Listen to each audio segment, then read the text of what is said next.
then takes. He's got two defenders, and then he just hangs and brings it over to his left hand. Are you kidding me? That is one of the most difficult shots you will ever see a human being hit.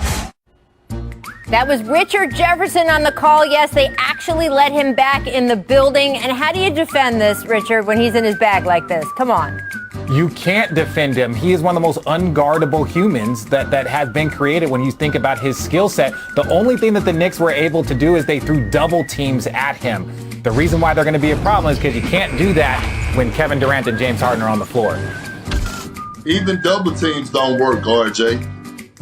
No, that's the one thing to slow him down. They were just sending two people at him, even though there wasn't a pick and roll in the last 2 minutes because he had 40. He's just special. Here's what I know. If we sent this double team of the two of you at him, I don't think it would be pretty. Back in the day, maybe, but not, no, not never. right now. No, the two of us, no. No? We would need two people if it was him and I. Rachel, literally when RJ and I was teammates, we got in our first argument on the sideline because he messed up a defensive coverage and left me on the island with Bradley Beal, but that's neither here nor there. I'm going to have to look into video of that, Perk. Thank you very much for starting our day with that. Welcome to The Jump, everyone. I am Rachel Nichols, alongside at least kinda a couple NBA champions, Richard Jefferson, Kendrick Perkins. We got a jam-packed show today, gentlemen. Former NBA All-Star Richard's ex-teammate Kenyon Martin is joining The Jump along with platinum-selling recording artist Jadakiss. We're having a great conversation. They got a new podcast together. We'll talk a little Knicks Nets. Kmart's going to talk about the advice he gives to his son, who is, of course, a rookie with the Rockets. First, though, Kevin Durant participating in a solo workout before Knicks Nets last night. Steve Nash said he hopes to get KD back in the lineup this week. That's not set in stone, but we could see him as soon as tomorrow. Just 4 minutes into the first quarter last night, though, we had James Harden leaving the game, re-aggravating that right hamstring injury. Remember, it kept him out of action for the last two games. He did not return last night. Unclear if he will be back tomorrow or how long he might be out. The Nets did escape with a 2-point win over the Knicks thanks to Kyrie. Highlights like you saw at the top of the show, that created a 40-piece. They're now 23-6 with at least two of their stars in the lineup since Harden was acquired. So, Richard, are the Nets good enough to weather the injuries they're dealing with? Or does this time lost, is it going to have an effect that we see come back to haunt them in the playoffs? Well, that's based off the superstars. You see when they have one or two, they're very, very good. When they have three, obviously they're going to be stars. But ultimately, I think they have weathered these injuries. And it's sad that James Harden, literally the game before before Kevin Durant is possibly about to come back, is when he goes out with a hamstring injury. Look, they are going to weather the injuries in the regular season, but I do have concerns because the playoffs are in the near future, and one thing that you have to have is chemistry. We all know that James Harden and Kyrie and KD could go out there and get buckets at any given time, but the chemistry is for the others, how they're going to fit in, because I'm watching Jeff Green, who's playing phenomenal right now. Joe Buckets, Joe Harris, whatever you want to call him, he's putting in work right now. So to have the big three all together at one time is going to affect the others. I want to see how that's going to be because you need the chemistry. You need guys being stars in their role, knowing when they're going to get the ball, knowing how to play off the ball, knowing each other, knowing guys' tendencies and things to that nature. So the way that the Bucks are playing right now, the way that the 76ers are looking, they have to have their chemistry because the Nets are not a clear-cut favorite to come out of the Eastern Conference. Well, Kendrick is a good point about the other guys on the team, right? Because I keep falling back on Kevin Durant, and James Harden. They've still got chemistry from back when you played with them in Oklahoma City. They have a long history together to know how each other played. But the fact is, the other guys maybe don't. And when you look at these numbers, remember, James Harden was traded January 14th. Today is April 6th. They have only played 7 games together, Richard. And I don't know if as long as they're all playing for that 1 month of conference finals, they're good, but I don't know. Well, and I agree with what Perk is saying. But the teams that he said they wouldn't possibly play until the conference finals or the conference semi. Just that last month. So you would, yeah. So the goal is that you would want them to play 5-10 games together at the end of the season. You want everybody to be healthy, and even let's say the first round they play 5 games. Okay, well, now you're talking about 10, 15 games of just consistent grouping. But there's been the same thing, similar things that happened in Philly. Now, I know they have, they've had continuity because those group guys have been together. But, Joel Embiid has missed the last month. So I think they need to get their chemistry and get back to their rhythm, not necessarily chemistry. So I think a lot of teams are dealing with the same with the Lakers. Yeah, no, that is certainly true. We will see how long James Harden is out for. I do want to show you quick, though, the reaction Julius Randle's son had to last night's 2-point loss for the Knicks. Take a look here. Bring that. You hate who? I hate those. You hate them?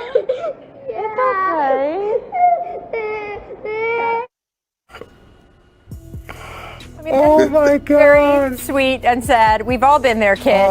Any silver linings, Perk, for last night for Julius Randle's son?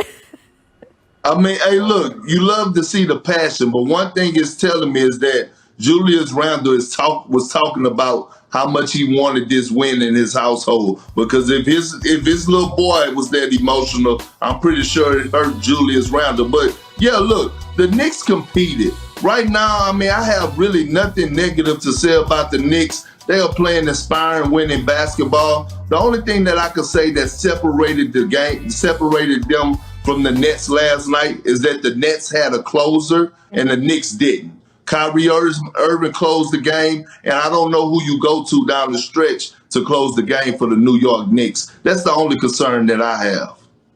And Rachel, we were talking earlier, and I know this is going to blow a lot of people's minds, but I think the Knicks are a very good team. There were multiple times where they could have kind of packed it in or kind of let their guard down, but they played great defense late in the game. They're one of the best offensive teams in the league, and it's impressive the way Tom Thibodeau has them playing, and then all of the guys have bought in. Julius Randle almost put up a 15, 15, and 15 last night, but I think, and this is going to blow everybody's mind because I'm going to say something positive about the Knicks, they are one player away. But I'm not talking about like a good player. I'm talking about if they added a great player or a very high level player, I think that this team, not championship, but they could be a force in the Eastern Conference. Okay, so is that one player someone, because your point about a closer, Perk, is you can't really ask Julius Randle to do that just positionally and the kind of player he is, right? That you want, what kind of guy do you want to see? I mean, you want to see a guy like Bradley Beal, a guy that could erupt for 20 to 25 points in a quarter or take over a fourth quarter where he run off 15 straight. I mean, in the perfect world, you would like to see a LeBron James on this New York Knicks team, but you're not going to see it. But that's the type of talent that you need. You need a guy that, I'm just saying, RJ. Look what you did to Richard. I know, but Rachel, you know I'm not. I was with you with the Bradley deal. I was with you with the Bradley deal. I'm not saying. Once she was like, they need like a Magic Johnson. They need a Magic Johnson. I said Richard. I said in a perfect world, man. Can you look? Don't start the crying and whining today, okay? Because if you're gonna do that, what are the babies gonna do? Okay? What are the babies gonna do if you're gonna be crying and whining? We saw what the babies did. I think there were plenty of silver linings for Knicks fans last night to compete with a team that is considered one of the chief contenders for the NBA title, to compete as hard as they did. That video is amazing. I think, again, and Richard, you're right. We talked about that on the phone this morning. This team, they're not just, I think fans would have been fine if this team had just been solid this year, right? Thank God we have a functioning team. It's solid. We can invest. We can believe in these guys. They've been way better than solid. And I think that you saw that last night. And it is really not only great news for Knicks fans going forward, it's great news for Knicks fans right now this year. And that's pretty cool. All right, I want to check out today's team goals brought to you by NerdWallet. The Mavericks won their 5th straight game after beating the Jazz last night. It snapped the Jazz's Oh, I think they're very dangerous. But now this is the issue with, like, when you're talking about the postseason, right? Like right now, the Mavericks would have to go against the Clippers, and to me, yeah, Suns just at the moment. Or, excuse me, the Suns. Excuse me. I'm sorry, the Mavericks. It's the glare. The Mavericks would have to go against the Suns. Excuse me. Now, my only issue with the Mavericks is that if you haven't played great basketball consistently, once you get to the postseason, then you have to play very, very good basketball consistently. So, are they dangerous? Yeah. Well, I beg to differ, and I want to apologize to all the Mavs fans, but y'all have to be realistic. Luka did not start the season off playing well. He was out of shape. But now he's playing like the Luka that we thought he was going to be, an MVP type player, and he's unguardable. What he's been doing these past couple of weeks, putting up big numbers on the road, going to beat a Boston Celtics team that has supposedly, quote unquote, elite defenders, and he tore them up in the Garden. Going back to, just traveling on the road on the 5-game winning streak and getting this huge win last night against a red-hot Utah Jazz team that plays exceptionally well on the defensive end without Porzingis. And they have one key guy to me, one key guy that don't get enough recognition, and that's Brunson. Brunson is a force. He has ice in his veins. He's not afraid of the big moment. He could play with or without Luka. He could play with or without the basketball. He's feisty on the defensive end. He plays with a chip on his shoulder. And I know everyone was talking about, including myself, how they was going to miss Seth Curry. But I think they got rid of Seth Curry to let Jalen Brunson go out there and be who he is right now. And he's being an unsung hero. Yeah, and look, he missed time in the front half of this season, and I think that was a little overlooked about what some of their early struggles were. They've played so well with him that when they don't have him, it makes an impact, and he has, of course, been doing that, as you point out, Perk, these last few weeks. All right, coming up, guys, ESPN entire tourney until just before tip. What made you flip to Baylor at the last moment?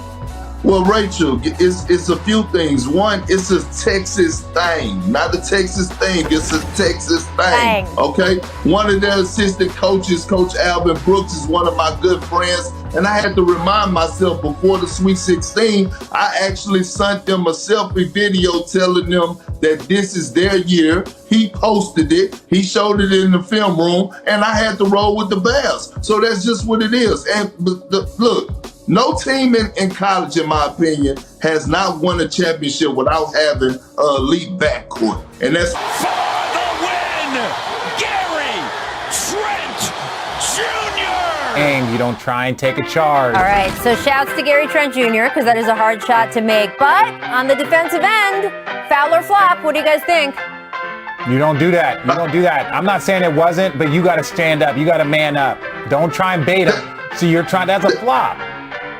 That is a flop. I mean, you got to man up. At the worst, he takes a tough contested three that he's probably going to miss. He don't get a clean look like that. Like, you can't do that. Bad choice on you, Nito. Shame on you. He put the game in the referee's hands by doing that, and that was a mistake. Yes. Well, I don't know. Wasn't he already? I don't know if he put the game in the referee's hands in that. Yes, he did. You think that he was going to contest that shot?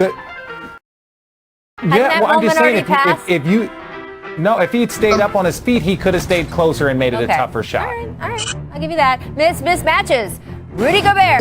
And actually chasing down Luka, who's not that athletic, and go and block down the shot and say, should be convincing. Because I need a vote this year for Defensive Player of the Year. But I think that's for a reason. Make returns, D'Angelo Russell. Yeah, no, I think D'Lo's a bucket. I think we know. But I think ultimately, until D'Angelo Russell and Karl Anthony Towns are your second and third best player, I don't think you're an actual high-level postseason team. See, I thought you were going to say until Karl Anthony Towns and D'Angelo Russell are consistently healthy and playing together. Can we, let's No, I think they can make the postseason. I think they can make the postseason with Anthony Edwards and all. Like he said, I think they could be a 7 seed. But your goal is not to be a 7 seed. Yes, that's a step in the right direction. But how do you get to 3, 4, 1, 2? How do you get to that? You got to have better players. Dude, haven't they made the playoffs once in 15 or 16 years? That's what I'm saying. Yeah, but that's what I'm saying. It's a progression. So they're moving in the right direction.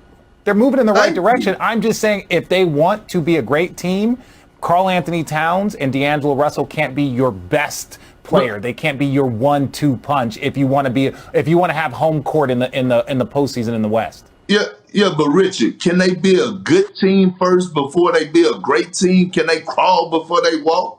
My God. A good team is 4. A good team is 5. That's not a great team. That's a good team. So if they want to be a good team, that's 4 and 5 in the postseason, especially in the Western Conference. So if they want to be a good team, 4 or 5, they need better players, or they need someone that's better than Karl Anthony and D'Angelo Russell as their number 1. I don't know. I think we got to let those guys actually be healthy out on the court until we know what they're going to be. Again, this team, producer Danny just confirmed in my ear, 17 years, 1 playoff appearance. And that, by the way, remember on that last desperate game of the regular season with that last second They shot got rid of Jimmy Butler. Else? Yeah, that was the last game I ever played or was a part of. I didn't play.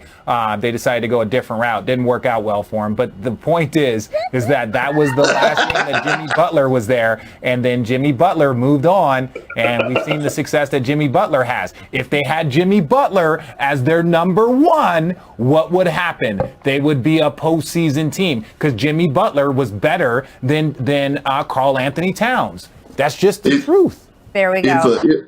If a if was a fifth, we'll all be drunk. Devin Booker, let's talk about him. Made our researcher Michael Schwartz, our resident Suns fan, extremely happy last night. Check back into the game with 7 minutes left. The Suns were down by 3 to the Rockets at that point, but Booker went on a personal 10-0 run, scored 18 fourth quarter points, led Phoenix to the win. The Suns have now won 27 of their last 33, guys. Our insiders here at ESPN, they put together a list of their top 25 players under 25 based on future potential. Devin Booker ranked 8th on that list behind Luka, Zion, LaMelo, Mitchell, Tatum, D. Fox, and Ben Simmons. For reference, Book is 24 years old. He turns 25 this October. So, Perk, do you agree with the ESPN.com crew? Do you think that Booker's ranking is accurate here?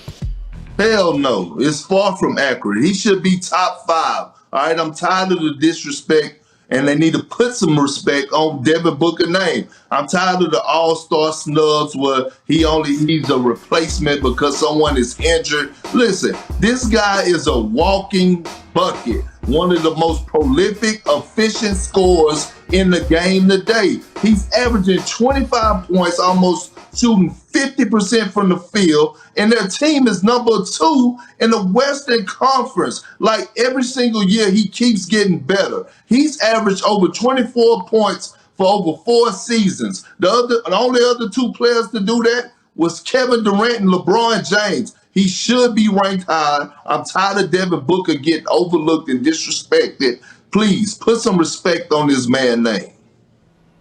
Well, I don't get us fired up about like numbers and rankings like this. I'd look at that list and they say potential. And I think Devin Booker is hitting his actual potential. But if you're looking at potential, you're also looking at potential growth, right? I think De'Aaron Fox made great jumps, like Ben Simmons. Like, this is a list. And it's just like anything, an all-star game, who should be in it, who should be out. But I say part of the reason why Devin Booker is in that position that he is in right now is because of Chris Paul. Not that we're going to go back to the last conversation we were just having about him being the second best player on his team. Yeah, he's the leading scorer. He should have been an all-star. But Chris Paul is the reason why this team is number 2 in his leadership. So I think some of the disrespect is because the credit has been given to his teammate. So I don't know if that's entirely disrespectful. It is. Hold on, RJ. Did the Suns not run off 8 or 9 in a row last year in the bubble without Chris Paul? They had to be some type of eye candy for Chris Paul to want to come and join. And we saw a lot of anomalies in the bubble. We saw a lot of anomalies in the bubble. Look, you'll give them credit. These guys were literally playing for their lives, and you give them credit for that. But I'm sorry, if you take that exact same team last year, they would be right back in the lottery. That exact same team that just went 8-0 in the bubble. But RJ, you talk about potential. He's 24 years old, okay? And you're talking about potential. He's not going to reach his prime till he's 27, right? When you reach your prime, it's between the ages of 27 Tell people to 27 stop and calling you, 33. Perk. Tell people to stop calling you. Put it on airplane that's people mode. calling me and telling me how right I am right now. They're telling me how I'm speaking the gospel. That's why people FaceTiming me. Richard, you said anomalies in the bubble, and all I could think of was you. So I'm off track anyway. Coming up, Richard's former teammate is going to join us. This is really, really fun. Kenyon Martin, rapper Jadakiss, joining the show to talk about their podcast, their take on the current Nets. Kenyon's going to share what it was like to be Richard's teammate, so you're going to want to stay tuned for that. He's part of the legendary hip-hop crew, the Rough Riders. We know Jada's thoughts and prayers are with DMX and his family as he fights for his life, and ours, of course, are as well. And now, here's our conversation. Enjoy. I am now joined by the co-host of the Neat and Unfiltered show on the Basketball News Podcast Network, 15-year NBA vet, and more importantly, someone who put up with Richard Jefferson for a long time, Mr. Kenyon Martin, and of course, platinum-selling recording artist Jadakiss. Thank you, gentlemen, for joining me. We really appreciate it. Thanks for having me. Thanks for having us. Kenyon, you're very brave to go anywhere near where Richard is. I do love the fact that you two, though, with Jadakiss, joined forces to create a podcast for hoop heads. What inspired you, Kenyon, to get into the podcast game, and why was Jada at the top of your co-host wish list? Well, actually, I'm saying you guys started my my TV career. Yes, with we Jump, did. You know what I'm saying? So me being on you guys' show just sparked the interest. Me wanting to have a platform where I could voice my opinion, give my 2 cents. And me and Kiss had did some things together over All-Star Weekend in Chicago, and it just came organically. Okay, real quick, I just got to air some beef. One, Jada, I'm still upset about the remix to Why. I'm upset about that because you talked about the 04 team getting blown out. The U.S. Olympic team? The U.S. Olympic team getting blown out, and part of that reason was because Kenyon said he wasn't coming. So I just wanted to get that out. Wow. I had nothing to do with that. It was just current events. You know, I love sports, and it was current events. It wasn't a personal jab. No. I didn't take it as a personal jab. I was just glad that a team I was on got mentioned in one of your songs. But, what are you guys going to talk about? Obviously, like hip hop, music, and then you talk about basketball. Like the cultures are just blended together. So give us an idea of some of the things that you guys want to discuss, some of the things that you guys want to talk about. Just sports, definitely hooping. We both fathers, both got kids. We both deal with real life issues, and I think K is becoming he's getting great at it. Well, I just I've been watching a lot of lead. Richard. I've been watching a lot of RJ. Don't do that, Kenyon. Don't watch me, guys. Don't watch me. You are hilarious. I'm one mistake from just being a pure podcaster. It's a really thin bubble, too. And Jada, I love how involved you've been in the NBA going way back. Our greatest living American, Allen Iverson, of course, those old Reebok ads you did with AI. Can you tell me anything from that and just what sparked your passion for basketball there? I love playing ball. I played high school ball. I grew up watching AI get busy in Georgetown. And then when he made it to the league, when he called me to do the commercial, it was like a no-brainer. Once we met, we clicked up. We was like brothers. We stayed in touch ever since. And that campaign and that commercial really left a mark on the world that I didn't think, I thought it was just just another gig for a rapper with a ball player, but it turned out to be a piece of history.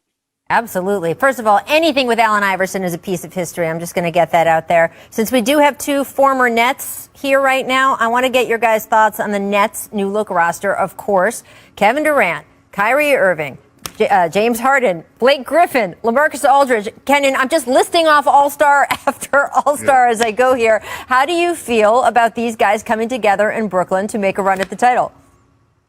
It looks great on paper. But we'll see. They have to come together and play together. I think if they can get